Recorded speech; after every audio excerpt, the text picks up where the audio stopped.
Hi my dear students, मैं आपका Ravi sir. चलिए देखिए, आज हम जो ये 12th की बायोलॉजी का जो सेकंड लेसन है पुष्पी पादपों में लैंगिक जनन, उसका आज हम अगला पार्ट आपको बताने जा रहे हैं।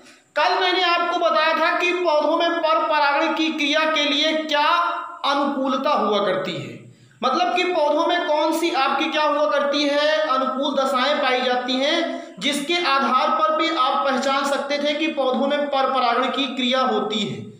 इसके आप आज वाले टॉपिक में, आज वाले जो लेक्चर है, इसमें हम आपको बताएंगे कि पर परागण क्या हुआ करता है, पर परागण कितने प्रकार का हुआ करता है, और स्पेशली आज हम वायु परागण के बारे में बताने जा रहे हैं। तो एनिमोफिली को आज आप लोग बहुत ध्यान से सुनिए यहाँ पे और बढ़िया तरीके से जानने का प्रयास कीजिए।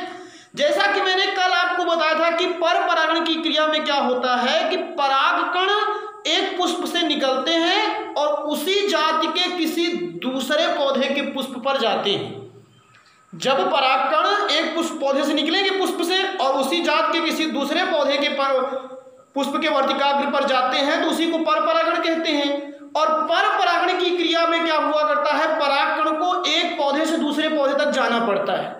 तो जब एक पौधे से उसको दूसरे पौधे पर जाना होता है तो उसको जाने के लिए किसी माध्यम की आवश्यकता होगी, किसी साधन की आवश्यकता होगी।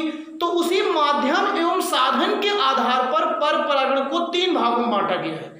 पहला पर परागण होता है वायु परागण, दूसरा होता है जल परागण और तीसरा होता है जंतु परागण। तो इस तरीके से हम जो मीडिएटर या मीडियम हुआ करते हैं, जो परागकण को एक पौधे दूसरे पौधे पर ले जाते हैं, उनके आधार पर या मीडियम के आधार पर परागण को 3 भागों में बांटा गया है। एक होता है वायु परागण, दूसरा होता है जल परागण और तीसरा होता है जंतु परागण। तो 3 प्रकार की पर परागण की क्रिया हुआ करती है। तो अब हम आज स्पेशली पढ़ेंगे हम लोग वायु परागण के बारे में, और वायु परागण क्या होता है, वायु परागण के लिए कौन कौन सी पुष्प में विशेषता होनी चाहिए, और फिर क्या हुआ करती है कि वायु परागण के लिए कोई की एकाध एग्जाम्पल आपको हम समझाएंगे। तो जितनी बातें हमने समझाया वो चीजों को आप देख लीजिए। यहाँ पे सबसे पहले पर परागण के प्रकार ध्यान दीजिएगा। पर परागण में परागकणों को कहने मतलब परागकणों को दूसरे पौधे के पुष्प के वर्तिकाग्र तक पहुंचाने के लिए किसी माध्यम या साधन की क्या होती है, आवश्यकता होती है। ये चीज मैंने बताया। अतः इन साधनों के आधार पर परागण को निम्न प्रकार से होता है। अतः इन साधनों के आधार पर परागण निम्न प्रकार का होता है। नंबर 1 वायु परागण, नंबर दूसरा क्या है आपका जल परागण, और नंबर तीसरा जो है वो है आपका, पहला है वायु परागण, दूसरा है जल परागण और तीसरा है आपका जंतु परागण। और अब हम नंबर 1 पढ़ने जा रहे हैं किसके बारे में, वायु परागण, और इसको हम लोग एनिमोफिली कहते हैं, और इसको हाइड्रोफिली कहते हैं, और इसको जूफिली कहते हैं। हाइड्रो माने वाटर और फिली मीन्स जो एक टर्म है ये पॉलिनेशन के लिए दिया गया है, और जू माने होता है एनिमल, जान लीजिएगा। तो ये 3 प्रकार से होता है। तो अब हम पढ़ने जा रहे हैं किसके बारे में, वायु परागण के बारे में।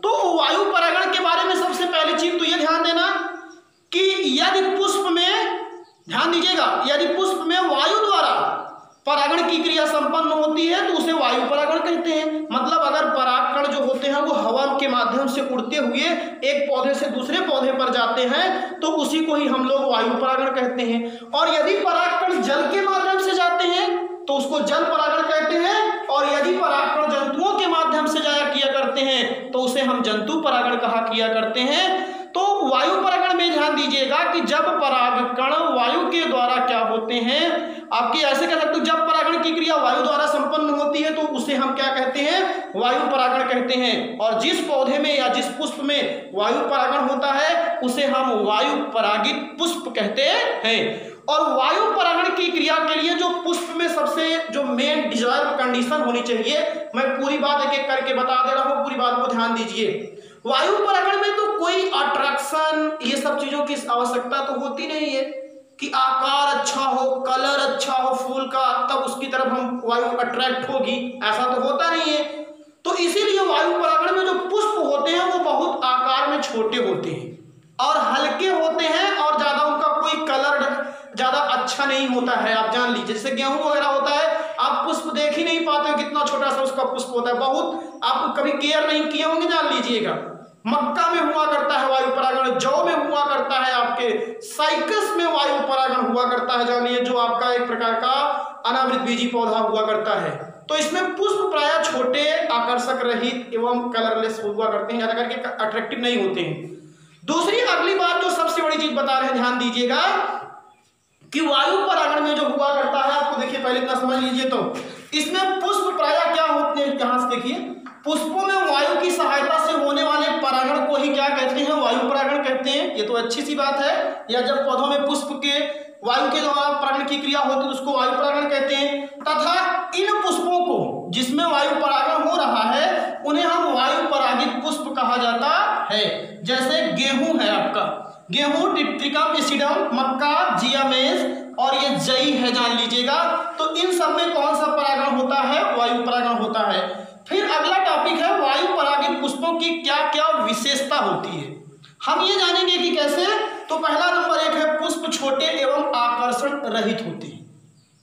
जिनमें वायु परागण होता है उनके पुष्प छोटे और कैसे होते हैं, आकर्षण रहित होते हैं। और पादप प्रायः एक लिंगी होते हैं। ये तो मैंने पहले ही बताया था कि पर परागण के लिए पौधे जो होते हैं उनमें क्या होता है, यूनिसेक्सुअलिटी पाई जाती है, जिसमें मैंने एक क्षयक बताया है इसके पहले वाले लेक्चर में, द्विक्षयक क्या होता है इसके बारे में बताया था। अगला टॉपिक इसमें देखिए कि विशेषता में क्या है, दल एवं बाह्य दल अनुपस्थित या तो अत्यंत छोटे रहते हैं। पुष्प मैंने बताया ज्यादा बड़ा नहीं होता है, तो दल और ये सब चीजें भी छोटी होती हैं और या तो कभी कभी अनुपस्थित होती हैं। वायु परागित पुष्पों में परागकणों की बहुत अधिक मात्रा होती है। ये सबसे मेन फीचर है, आप जान लीजिएगा कि जो वायु परागित पुष्प होते हैं उनमें परागकण बहुत ज्यादा मात्रा में। क्यों, अगर जब हवा चलेगी तो अगर परागकण कम मात्रा में है तो दूसरे पौधे तक उतने अधिक पहुंच ही नहीं पाएंगे। इसीलिए इनमें परागकण जान लीजिए बहुत ज्यादा मात्रा में बनते हैं, जिसके कारण हो सकता है एक आध दो परागकण तो वर्तिकाग्र तक पहुंच जाएंगे। और ऐसे नहीं, मैंने कल बताया भी था, जैसे देखिए यहाँ पे दिया भी गया है, जियामेज में जान लीजिए 2 करोड़ परागकण बनते हैं। अब आप विश्वास कीजिए।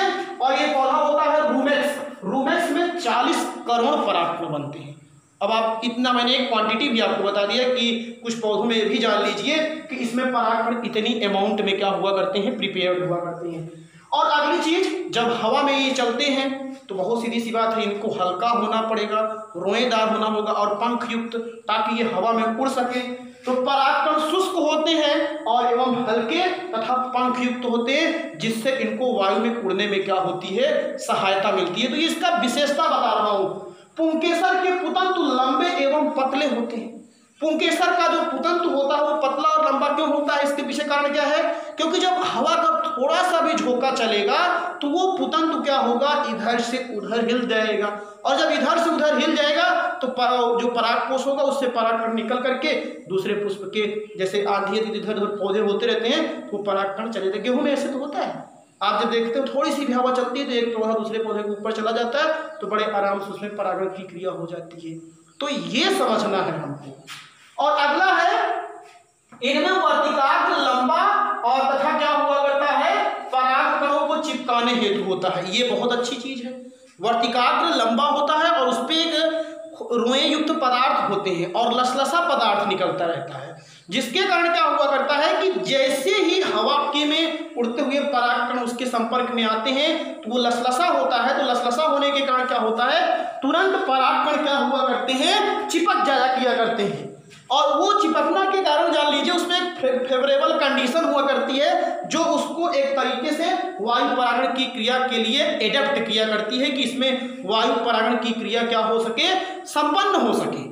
तो ये सबसे बड़ी चीज है, जान लीजिए। और मैंने एक उदाहरण दिया है जिसको आपको बहुत अच्छी तरीके से समझना है। इसमें देखिए लिखा गया है मक्का में वायु परागण। एक मक्के का पौधा आपके सामने यहाँ पे देखिए बनाया गया है, मक्का में वायु परागण की प्रक्रिया को समझाया गया है। आप लोग मक्का का पौधा सब लोग देखे हो। मक्के में सबसे बड़ी बात यह होती है कि इसमें जो पुंकेसर होता है या नर पुष्प होता है वो बाहर की तरफ होता है, ऊपर ऊपर, और जो फीमेल फ्लावर होता है, जो मादा पुष्प होता है, वो बीच में होता है। ये पहली चीज। और इसी क्रम को ही हम लोग कहते हैं स्थूल मंजरी पुष्प क्रम या स्पाइडिक्स, इसको इंग्लिश में कहते हैं, स्पाइडिक्स पुष्पक्रम कहते हैं। बाहर की तरफ नर पुष्प होता है और बीच में क्या हुआ करता है, मादा पुष्प होता है। और उसी जो मादा या स्त्री केसर हुआ करता है उसमें महीन रेशमी क्या हुआ करती हैं, तंतुवत धागे जैसी चमकीली। अब आप देखे होंगे, जो देखे होंगे उसको ऑब्जर्व कर सकते हो।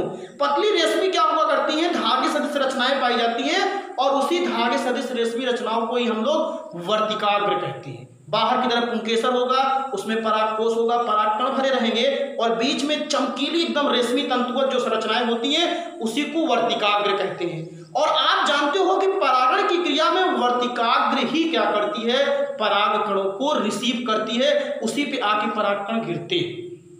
तो इसमें क्या हुआ करता है, देखो ऊपर ये पुष्प है, जैसे भी थोड़ा बहुत हवा चलती है तो परागकोश फट जाते हैं और परागकण आकर के उसी वर्तिकाग्र पर जो चमकीली धागे जैसी होती है उसी पर गिर जाती है और उसमें परागण की क्रिया हो जाती है। तो इस तरीके से मक्के में कौन सा परागण की क्रिया होती है, वायु परागण की क्रिया होती है। ये बात आप ध्यान दीजिएगा, पूरी बात मैंने एकदम विधिवत समझा दिया। मक्का में स्थूल मंजरी, ये पुष्पक्रम का प्रकार होता है, पुष्पक्रम पाया जाता है जिसमें नर पुष्प या पुंकेसर ऊपर की ओर तथा बीच में स्त्री केसर या मादा पुष्प होते हैं, ये ऊपर की ओर है, बीच में ये है। और ये देखिए जो चमकीली धागे से दिखाई दे रही है यही वर्तिकाग्र है स्थित होती है। और फिर देखिए स्त्री केसर स्थित होता है जिस पर चमकीली, ये सबसे बड़ी चीज, रेशमी क्या हुआ करती है, वर्तिकाग्र पाई जाती हैं और परागकोश के फटने से परागकण उन पर बिखर जाते हैं और जब उस पर बिखर जाते हैं तो और परागण की क्रिया क्या हो जाती है, संपन्न हो जाती है। किंतु यदि रेशमी तंतुओं को काट दिया जाए, यहीं से एक क्वेश्चन पूछा जाता है कि यदि मक्के के जो पौधे में जो रेशमी तंतु रचनाएं हुआ करती हैं उसे काट दिया जाए तो क्या प्रभाव पड़ेगा। तो इसके नीचे जो लिखा गया है रेशमी तंतु या वर्तिकाग्र को काट दिया जाए तो, अब भैया जब इसको अगर काट दिया जाएगा तो आप बताओ इसके आगे का सेंटेंस क्या बताओगे। रेशमी तंतु या वर्तिकाग्र को काट दिया जाए तो पौधे में परागण की क्रिया संपन्न नहीं हो पाएगी। इसके आगे मैं बोल दे रहा हूं, लिख लीजिएगा। यदि रेशमी तंतु या वर्तिकाग्र को काट दिया जाए तो पौधे में परागण की क्रिया संपन्न नहीं हो पाएगी और जब परागण की क्रिया नहीं संपन्न हो पाएगी तो निषेचन की क्रिया भी नहीं होगी और जब निषेचन की क्रिया नहीं होगी तो उस मक्के के जो भुट्टा है उसमें दाने का भी निर्माण नहीं होता है। ये सबसे इंपॉर्टेंट टॉपिक है कि आप ध्यान दीजिएगा कि अगर रेशमी तंतुओं को काट दिया जाता है तो उसमें परागण की क्रिया नहीं हो पाती है जिससे निषेचन की क्रिया भी रुक जाएगी और अंत में क्या होगा, मक्के के जो भुट्टे होंगे उसमें मक्के का दाने का निर्माण नहीं होता है। इसीलिए उसके रेशमी तंतुओं को काटा नहीं जाता है क्योंकि वो है क्या, वो उसकी वर्तिकाग्र हैं जो परागण की क्रिया में परागकणों को क्या करती हैं, रिसीव करने का काम करती हैं, ग्रहण करने का काम करती हैं। तो ये मक्के में पूरा आपको मैंने वायु परागण बता दिया। आई होप पूरा एकदम जो ये टॉपिक है ये एक यूनिक लेक्चर के तरीके से था जिसमें आपने पर परागण के प्रकार पढ़ा और वायु परागण क्या होता है और वायु परागण की क्या हुआ करती है, पूरी विशेषता आपको मैंने बता दिया। तो इस पूरे टॉपिक को एक बढ़िया सी कॉपी में इसकी नोट्स बनाइए और इसका रिवीजन कीजिए। थैंक यू, धन्यवाद।